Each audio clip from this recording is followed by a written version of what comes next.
Berkendara itu bid'ah nggak? Jawab. Bid'ah nggak? Bid'ah nggak? Dilihat dulu. Lu berkendara itu bid'ah nggak? Nggak bid'ah. Nggak bid'ah kan? Nah itu udah. Cuma alatnya yang beda. Alat Rasulullah untuk berkendara itu kuda, keledai, Itu letak bid'ah. onta. Nah sekarang itu mau pergi naik, itu mau pergi haji naik onta. Yo, pergi ke sana naik haji pakai onta.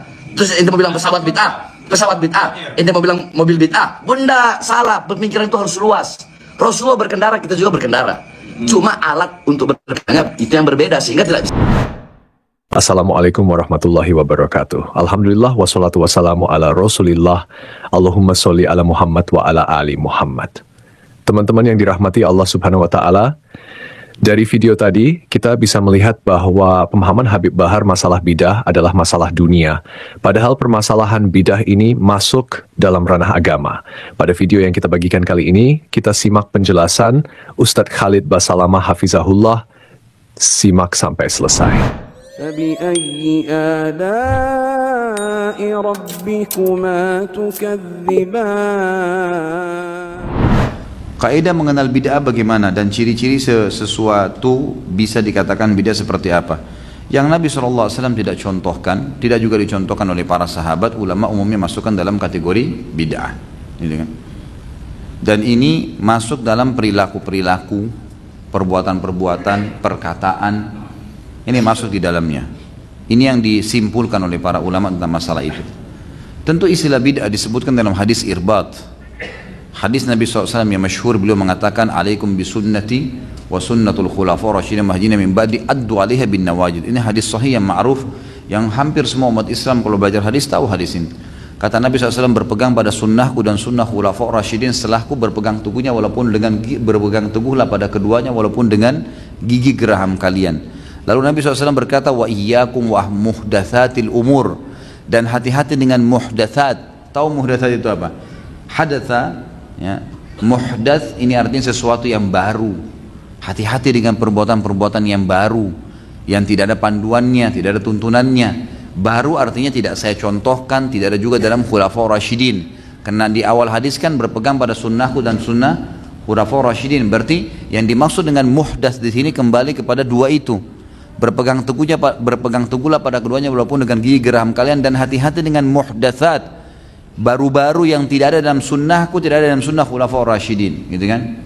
Fa inna kulla muhdatsin bid'ah, semua yang muhdatsa, yang tidak ada saya contohkan, tidak khulafaur rasyidin contohkan, maka dia adalah perbuatan bid'ah. Wa bid'atin dhalalah, dan perbuatan bid'ah itu artinya yang tidak saya contohkan, tidak khulafaur rasyidin contohkan, adalah bid'ah. Dan bid'ah itu akan membawa pelakunya pada kesesatan. Sesat maksudnya apa? Keliru melangkah karena tidak ada panduan wahyunya, gitu kan? Wa inna dhalalan finnar, dan kesesatan akan membawa pelakunya ke dalam api neraka. Ini sabda Nabi SAW. Beliau menyampaikan masalah itu. Dari sini ulama simpulkan, sunnah sama bid'ah adalah dua hal yang berlawanan. Yang hidupkan sunnah berarti mematikan bid'ah, yang hidupkan bid'ah berarti matikan sunnah, karena memang sudah begitu dia, ya. Ini memang penjelasan dari hadis Nabi SAW tadi, Allahu a'lam. Jadi memang seperti itu memahaminya. Makanya teman-teman sekalian, cukupkan diri dengan yang ada perintahnya saja, itu aja jaga sampai mati, masuk surga insya Allah. Udah gak usah repot-repot. Ini saya bingung betul orang-orang yang terus mau buat-buat, terus ngarang-ngarang dan ngotot mempertahankan. Kenapa saudaraku? Sunnah Nabi banyak, pertahankan komitmen. Tuh zikir pagi sore jaga tuh. Salat on time di awal waktu jaga tuh. Zikir yang kita dianjurkan untuk baca tiap hari, istighfar 100 kali, adalah haula wala quwata illa billah, subhanallah, alhamdulillah, wala ilaha illallah, Allahu akbar. Yang ada sudah dalil-dalil jelas. Kerjakan. Salat duha yang ada dalil jelasnya, salat malamnya, komitmen jaga. Apa Anda sudah tiap hari kerjain tuh? Ini masih banyak yang terbengkalai gitu.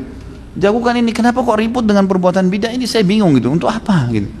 Dan ngotot mempertahankan, enggak apa-apa, subhanallah. Dan orang-orang awam pun akhirnya ikut-ikutan, yang sholatnya masih Senin Kamis hanya ikut berbuat bid'ah juga. Ini yang wajib-wajib enggak diingatin, yang sunnah-sunnah sudah jelas dan pintarnya enggak disemangatin, malah enggak apa-apa, buat ini aja. Loh, gimana ini? Gimana ini? Kalau setiap orang bebas buat bid'ah, saya bebas buat bid'ah, semua bapak-bapak sini buat bid'ah, ibu-ibu di belakang sana buat bid'ah, apa yang tertinggal dari sunnah Nabi SAW? Coba, apa yang tertinggal? Orang akan tinggalin kan, karena bid'ah lawan sunnah, gitu. Maka kerjanya sudah ada perintahnya, kenapa sih? Kenapa suka cengkal nih? Ya. bersikuku dengan hal-hal yang tidak ada perintah. Sudahlah saudaraku. Teman-teman yang dirahmati Allah Subhanahu wa Ta'ala, Ustadz Khalid Basalamah Hafizahullah menjelaskan bahwa bidah adalah sesuatu yang baru dalam agama, baik berupa perkataan, perbuatan, maupun keyakinan yang tidak diajarkan oleh Nabi Muhammad atau para sahabat, khususnya Khulafa Rasyidin. Hal ini berdasarkan sabda Nabi, berpegang teguhlah pada sunnahku dan sunnah para khulafa rasyidin setelahku, dan hati-hatilah terhadap perkara-perkara yang diada-adakan atau bidah, karena setiap bidah adalah kesesatan, dan setiap kesesatan tempatnya di neraka. Ciri-ciri bidah meliputi tidak adanya contoh dari Rasulullah dan khulafa rasyidin, tidak memiliki dasar wahyu Al-Quran atau hadis sahih, serta menjadi penyimpangan atau pengganti sunnah. Sunnah dan bidah adalah dua hal yang berlawanan. Menghidupkan sunnah berarti mematikan bidah, sementara menghidupkan bidah mematikan sunnah. Umat Islam dianjurkan mencukupkan diri pada amalan yang jelas tuntunannya, seperti sholat tepat waktu, zikir pagi sore, istighfar, sholat duha, dan sholat malam yang sudah memiliki dalil dan keutamaan yang besar. Sebaliknya, umat harus menghindari hal-hal baru dalam agama yang tidak ada tuntunannya, karena itu dapat menyesatkan dan menggiring kepada sikap meninggalkan sunnah. Dengan menjaga sunnah, umat akan tetap berada di jalan yang benar, sesuai tuntunan Nabi dan Khulafa Rasyidin. Demikian video yang kita dapat bagikan kali ini, semoga bisa memberikan pencerahan bagi kita semua. Mohon maaf jika ada kekurangan.